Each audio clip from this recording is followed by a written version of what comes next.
Well, the tank is on after this game. The Hawks lose 7-3 to the Edmonton Oilers. The Oilers went into this game to run up the score, and the Hawks just had nothing to answer against Connor McDavid and the high-powered offense of the Edmonton Oilers. Hawks did kill one power play by the Oilers. I have to give them credit for that. But otherwise, the Hawks were terrible from special teams play. Yes, the Hawks had a power play goal, but it was far too late in this game. This was a sloppy performance by the Chicago Blackhawks. They were keeping their eyes all on Connor McDavid, and that was it. And that was led to the Oilers taking advantage of the Hawks in this game. The Hawks had zero answer for it. They had it tied at one point, but it was not enough. It was a bad game by the Hawks. Sam Lafferty getting into a fight midway through the game honestly sparked the Edmonton Oilers when the Hawks were on a little bit of a momentum swing, but it led to the Oilers putting up quite a bit. So let's get into the goals of the game, shall we, and some stats. 42% of the draw face-off percentage went to the Hawks, to the Oilers going 58% at the dot. Not a good night at the dot for the Hawks. Power plays, 2 for 3 for the Oilers, 1 for 3 for the Hawks. Not a good number for the Hawks on the special teams.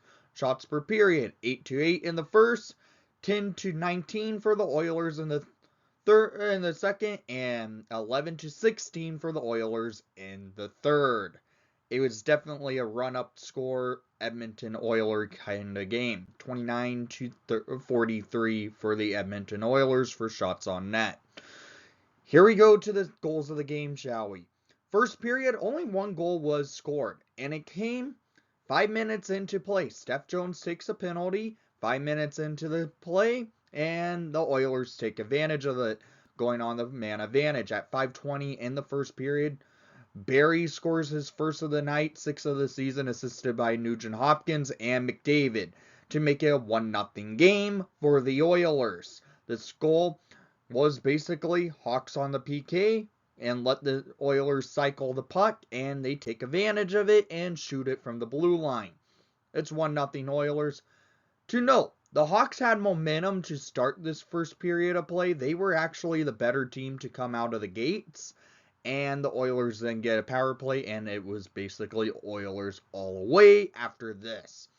Going into that, the Hawks and Oilers stand at a 1-goal game, and we go into the second period. It's 1-0 Oilers, and into the second period, the Hawks were able to tie up the game.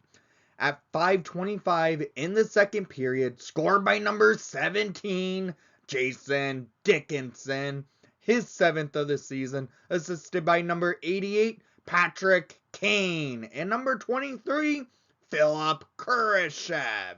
This goal was a nice passing play by Kane. He feeds the puck over to Kurashev. Kurashev feeds it right back to Kane on the boards. Kane goes backhand over to Dickinson in the slot for a breakaway, and Dickey gets it past Jack Campbell. We're tied, 1 apiece. But that doesn't last long because the Hawks take a stupid penalty. Ian Mitchell gets sent to the box. And well, at 6:37 in the second period, Leon Draisaitl on the power play with his 29th of the season, assisted by McDavid and Nugent Hopkins. McDavid gets the puck behind the net and just feeds it right over to Draisaitl, and Draisaitl beats Mrazek. It's a 2-1 game, and the floodgates are open after a fight happening midway through, and the Oilers take advantage of all momentum at 12:15. Tyson Barrie with his 2nd of the night, 7th of the season, assisted by Hyman and Nurse, to make it a 3-1 Oilers lead. That doesn't last long. They add to their lead. A minute later, at 13:12 in the second period, Connor McDavid on a backhand shot for his 41st of the season, assisted by Draisaitl and Hyman, to make it 4-1 Oilers. And a minute later, the Oilers score again at 14:48 in the second period. Zach Hyman scores his 26th of the season, assisted by McLeod and Nurse, to make it a 5-1 game in a spurt and just a moment of 3 minutes of play. The Oilers take a tie game, a 1-goal game, and make it a basically, the Oilers go up 4 goals on the Hawks in a matter of minutes. It was just a blatantly sloppy play by the Hawks. Hawks keeping their eyes out for McDavid, and they don't know what to do. It was all the Hawks' confidence and not knowing what to do, looking like a bunch of AHL players versus a bunch of NHL all-stars out on the ice. That's how bad things were getting. So we go into the third period. Hawks are taking a very large stinker into this third period of play. And they get the Hawks had to kill an early power play, which was taken into from the second period, and they killed off that. But the Oilers kept pressing the Hawks in the defensive zone, getting chances off. Mrazek can't do anything.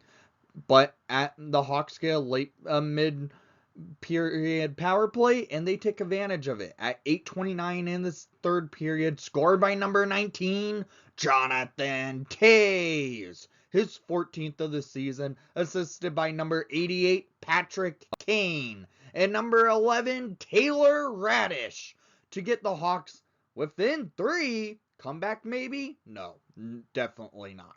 It's a Hawks power play goal by Toews, getting a redirected shot into the net from a nice pass by Kane, basically. Kane basically shoots to pass to Toews for a redirection in. Hawks on a power play goal.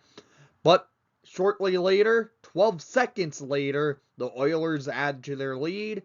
Evander Kane scores his 6th of the season, assisted by Draisaitl. It's 6-2 Oilers. This game was just frustrating. The Hawks score, and then the Oilers answer. And then the Oilers add to pressure. Hawks can't do anything, and the Oilers continue to press. And at 11:48 in the third period, Ryan McLeod throws the puck onto Steph Jones. It goes into the net. Jones clears it. Horn gets blown about a minute after this play happens. And it's 7-2 Oilers. So the Hawks then get on the board again, but it's way too late. The Hawks aren't going to win this game. It was a terrible performance by the Blackhawks. But at 14:47 in the third period, scored by number 11, Taylor Radish. His 14th of the season, assisted by Max Domi. This goal by Radish, he gets the puck from Domi and basically goes in on Jack Campbell, and the Hawks get a pity goal. But that's not it. Oilers, to put salt into the wound, put in their third string goalie since Stuart Skinner got injured, got sick before game, so they signed a goalie from the University of Alberta to an entry-level deal, apparently, and the Oilers throw him into the net, and the Hawks don't get any shots off on him, and that's the game. It wasn't technically an emergency backup, but it was. It was an emergency backup at that point. So, this game was just terrible play by the Blackhawks, and that's about it. I have to say it like that. The tank is back, and it's rolling, I guess. We're going into the All-Star break. Next game being February 7th against Anaheim in the United Center. So, a much-needed break by the Hawks. And this was just a crappy game. So, thank you for watching the broadcast. Please leave a like and subscribe if you haven't done so already. Also, tomorrow around noon, the Hockey Puck Cast, yes, the podcast I'm a part of, we're going live on YouTube on this channel for our first ever live podcast recording for you guys to be able to join in and put comments in the comment section, and we'll try to answer those. So make sure to catch the live stream tomorrow, and thank you for watching the broadcast. Please leave a like and subscribe if you haven't done so already. And most of all, the tank is on.